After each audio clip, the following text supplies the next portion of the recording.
DVTV is made possible by Next Lights, video lighting tools for filmmakers.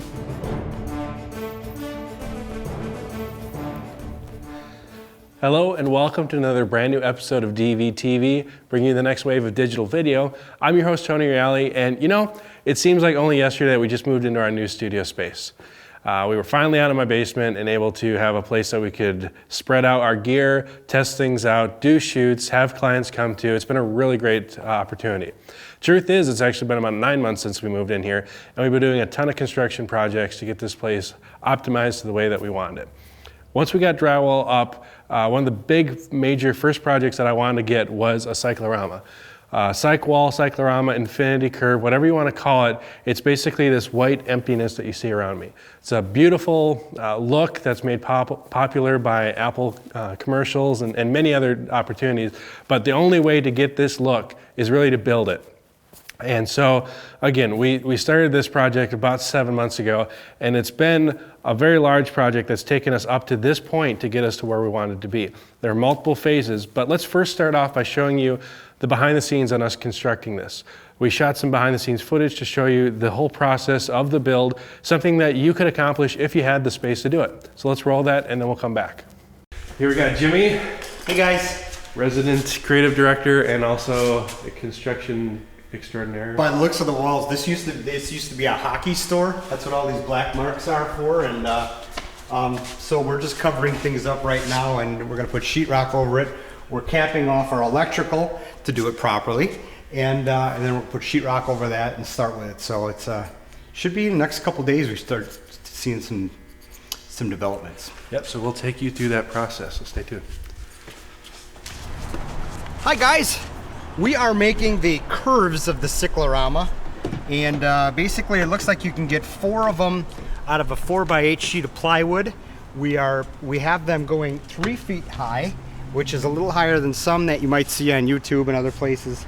But we wanted, we've got a bigger space to work with. We're fortunate with that, so we're going 3 feet high on the forms, and here's what they look like.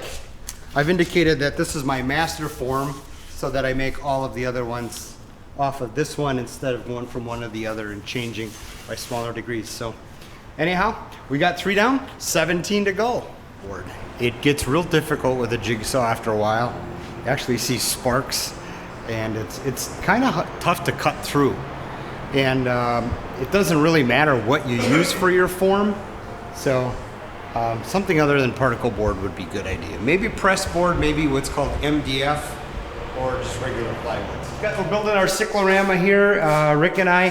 One thing that we've chosen to do versus some of the other videos that have been out there is we've chosen to go up 3 feet as opposed to a 2-foot curve. It's gonna pose a little bit of a challenge in terms of being able to reach the wall and work on it after we have the base here. But we just wanted just a cleaner look, and why not go 3 feet if you can? So we could, so we did. So we're finished up with this framing down here. Right now Rick's working on this framing up. We're gonna go up 10 feet right there. Then we're gonna put the hardwood on. I'll show you that. And then we're gonna do an awful lot of mudding and priming. So we should be at that stage this afternoon, and actually in a few hours. So check back with you then. Well, we got the up done. It only took a few minutes. The wonderful thing about an air compressor and a nailer, it's a beautiful, beautiful, beautiful thing. That happened in about, I don't know, Rick, that up in 5 minutes maybe? So that was good. So next, we're gonna look at putting our hardboard on. What do they call it? Masonite. We're gonna glue it down though. I haven't seen that done a lot, but Rick and I chose, we're gonna put a bead of glue everywhere. So this thing is going to be rock hard stable. We're going to use a product called PL200. It's a construction grade adhesive. And the people at the hardware store told us that we should also prime the board. And we have to prime this board first before even putting mud or plaster on in this area here. We have to prime it so that the plaster will stick to it. So that's what we're going to be doing next. And next time you see us, we'll be boarded up and probably starting the plastering. a lot of people do this with brown paper, but we prefer to use very expensive wallpaper to do it if you have some very expensive wallpaper laying around. So we just basically put the form up here, tacked it up here, and cut along the edges. And I was just telling Rick, I'm hungry for a slice of pie right now. So we're gonna cut this out of our masonite and piece it in there. We'll see how it goes. We are mudding, and this is the biggest part right here, is that inner circle. And so Rick's on his knees. We're throwing some mud down and then putting some tape down and then putting mud back over the tape, which is a way a drywaller taught me a long time ago, and Rick. So filling in the holes, and after this we mud again, and then we mud again, then we sand, then we prime and paint. So a lot of work to do yet. Looks almost finished though. Go ahead. We are priming right now. We had to mud a few times. Once you get into that corner, it takes a lot of mud. And when it takes a lot of mud, as the mud dries, it cracks. The thicker the mud is. So we mud it, we sand it, we mud it, we sand it, we mud it, we sand it. So right now we're priming, and this should dry soon. And we're gonna, as soon as we're done with this, we're going to clean the floor and we're gonna prime the floor. And we might even be able to get a coat of paint on today yet. We are painting the floor. We have cleaned it, vacuumed it, got all the boogers off of it. We are putting a primer on right now, and we taped along the edges here. And so we're gonna prime it and get a coat of paint on it yet today. So it's about noon. What are you using for the floor? What kind of paint are we using? We are using Dutch Boy porch and floor paint. And then what we're gonna do is we're also doing a Dutch Boy flat paint on the walls, and we're gonna take that flat paint and bring it right down on top of the porch and floor paint. So we got completely flat surface. After we had our first coat of paint on it, we were up and running. To light it, we were using large sources, so fluorescents, tungstens, diffuse, whatever we had to light the entire background. But I knew that eventually I wanted to do an overhead lighting setup. And this is again one of those things that took us a while to get up and running. I had a friend of mine build us a metal light rack to which we adhered 10 light fixtures. They're ceramic fixtures that were maximum capacity of 660 watts. You can pick them up at Home Depot for about $2-3 a piece. We ran the cords to them and then ran it to a fuse box, which everything was set on an individual switch. Then we screwed in 500 watt photo flood bulbs. So at 10 we had about 5,000 watts, which is what's overhead lighting me right now.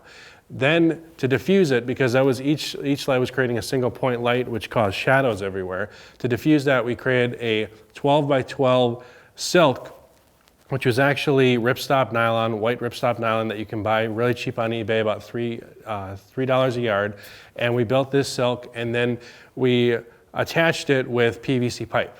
So a relatively inexpensive setup regarding all of that.